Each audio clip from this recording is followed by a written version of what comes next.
Hyderabad command control సెంటర్లో CM Revanth మంత్రుల సమావేశం జరిగింది. మంత్రులతో కలిసి కమాండ్ కంట్రోల్ సెంటర్ను సందర్శించారు ముఖ్యమంత్రి రేవంత్. వర్షాకాలం ప్రారంభం కావడంతో చేపట్టాల్సిన చర్యలపై అధికారులకు సూచనలు చేశారు సీఎం. అత్యవసర పరిస్థితుల్లో స్పందించేలా పటిష్ట చర్యలు చేపట్టాలని అధికారులకు దిశానిర్దేశం చేశారు. ఔటర్ రింగ్ రోడ్ యూనిట్గా తీసుకుని డిజాస్టర్ మేనేజ్మెంట్ను ఇంటిగ్రేట్ చేయాలన్నారు.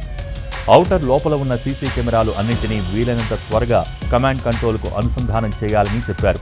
అన్ని విభాగాల అధికారులు సమన్వయంతో పనిచేసేలా పటిష్ట వ్యవస్థ ఏర్పాటు చేసేందుకు తీసుకుంటున్న చర్యలపై అధికారుల్ని అడిగి తెలుసుకున్నారు సీఎం, మంత్రులు. ఇప్పటికే 141 వరద తీవ్రత ఎక్కువగా ఉండే ప్రాంతాలను గుర్తించినట్టు సీఎంకు వివరించారు అధికారులు. ట్రాఫిక్ సమస్యలు పరిష్కరించేందుకు సిబ్బంది కొరత లేకుండా హోంగార్డుల రిక్రూట్మెంట్ చేపట్టాలని అధికారుల్ని ఆదేశించారు సీఎం రేవంత్ రెడ్డి.